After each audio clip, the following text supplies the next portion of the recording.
Isa sa pinakamalakas na barkong pandigma ng Canada na nakadao ngayon sa pier ng Pilipinas, nakaengkwentro ang mga barkong pandigma ng China sa Taiwan Strait. China gumamit na naman ng laser upang bulagin sana ang mga crew ng Canadian warship pero hindi ito nagtagumpay.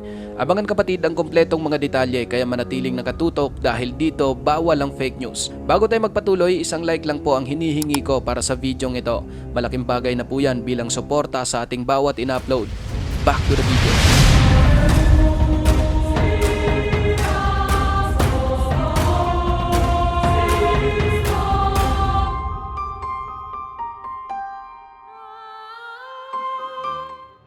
Nito lang Huwebes mga kapatid, September 14, dumating sa Pilipinas ang barkong pandigma ng Royal Canadian Navy, ang His Majesty Canadian Ship o HMCS Ottawa para sa isang goodwill visit. Ang pagdating ng barko ay isa lamang sa panimula sa serye ng pagbisita ng mga Canadian warship sa Pilipinas ngayong buwan. Nagmula pa sa Japan ang Ottawa na isang uri ng Canadian frigate kung saan tumawid ito sa tensyonadong Taiwan Strait bago tumuloy sa Subic Bay sa Zambales. Bantay sarado ng mga Chinese Navy ang Taiwan Strait dahil sa mga tensyon nito sa Taiwan at Amerika. Ngunit base sa commanding officer ng HMCS Ottawa na si Samuel Pachel, hindi naman daw sila nakaranas ng anumang makabuluhang pagtatagpo o hamon sa kanilang paglalakbay sa Taiwan Strait. Namataan lamang daw nila ang isang barko ng Chinese Navy, ngunit ang magkabilang panig ay professional sa pagsasagawa ng mga aktibidad sa paglalayag. No significant encounters throughout our transit when we left on the 14th of August. So nothing of real significance. Ang kanila raw transit sa Taiwan Strait at Indo-Pacific ay nagpapakita na ang Canada ay naninindigan sa mga tuntunin na nakabatay sa international order at ito ay isang pisikal na pagpapakita ng kanilang pinaniniwalaan. At dagdag pa ni Pachel, maliban sa HMCS Ottawa, dalawa pa umanong Canadian vessel ang inaasahang darating sa Pilipinas, ang MV Asterix isang auxiliary supply vessel at ang HMCS Vancouver na darating sa Manila sa katapusan ng buwan.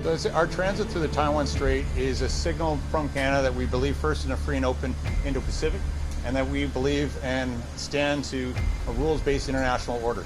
So that's why we did that transit, and as we maneuver through this ocean and these seas, that this is a physical manifestation of what we believe in.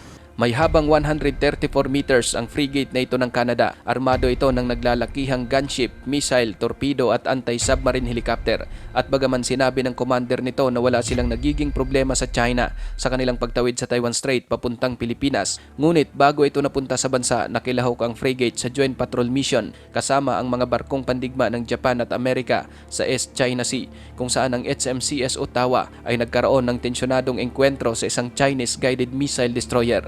Ayon sa report noong September 6, habang isinasagawa ng mga barko ng Amerika, Japan at Canada ang joint patrol, mahigpit ang naging pagmonitor sa kanila ng isang heavily armed Chinese destroyer na Luyang. Katakot-takot na mga radio challenge ang natanggap ng mga barko ng Allied mula sa destroyer ng China, kung saan nilapitan din ito ang HMCS Ottawa sa loob ng humigit kumulang 1 kilometro na lamang ang layo, kung kaya't ang commander ng barkong pandigma ng Canada ay naglunsad ng intelligence gathering measures sa barko ng China. Maliban sa naturang engkwentro, wala pang isang linggo mula nang umalis sa daungan ng Yokosuka, Japan ang barkong pandigma ng Canada. Nakatagpo na nito ang mga warship ng China sa hindi bababa sa 3 magkahiwalay na okasyon. At bago pa nila na-encounter ang Chinese destroyer, isang maliit na Navy ship ng China ang gumamit ng laser lights patungo sa HMCS Ottawa na direkta namang tumama sa isang crew ng Canadian warship. Ligtas at wala namang naging kahit anong injury ang sailor. Higit pa rito, nag-deploy din ng drone ang Chinese vessel, ngunit hindi ito lumapit sa barko ng Canada dahil ang naturang barko ay mayroong capability na pabagsakin ng anumang mga hostile drones na nagmumula sa mga kalaban. Samantala sa naturang goodwill visit ng Canadian warship sa Pilipinas, nag-alok din ito sa Philippine Navy at Philippine Coast Guard ng isang satellite technology na tinawag nilang Dark Vessel Detection na sinasabing nasa huling negosasyon na nila ito sa Pilipinas. Napakaganda po ng satellite technology na ito. Isa itong space-based platform na nagbibigay ng situational awareness at real-time update kung sino ang nasa iyong teritoryo. Ito ay isang napakamakabuluhan, napaka-advanced na teknolohiya, multi-layered at multi-faceted. Matindi ito kapatid kung sakaling makuha ito ng ating Philippine Navy at PCG dahil ang teknolohiya nito ay walang dudang papalakasin ang mga kakayahan sa maritime sa pamamagitan ng kakayahan nitong ma-detect ang mga foreign vessels kahit napatayan nila ang kanilang mga automatic identification system transponders gaya ng ginagawa ng mga Chinese Coast Guard na madalas pinapatay ang kanilang identification system transponders upang hindi ma-detect ng barko ng Pilipinas ang kanilang eksaktong kinaroroonan sa West Philippine Sea. It is a space-based platform that provides provide situational awareness in virtual real time to officials of who is in your territorial waters. So it's a very significant, very advanced technologies. It's multi-layered, multifaceted. Sa pahayag naman ng Canadian Ambassador ng Pilipinas na si David Hartman, sinabi nito na mahigpit na sinusubaybayan ng Ottawa ang mga development sa West Philippine Sea. Malinaw din anyang kinokondina ng Canada ang hindi makatarungang aktibidad ng China sa West Philippine Sea at pinal na umano at may bisa ang arbitrary decision ng UNCLOS. Canada has been, patently unequivocal in our condemnation of some of that activity that has taken place in the West Philippine Sea. The arbitrary decision of UNCLOS is absolutely binding and final.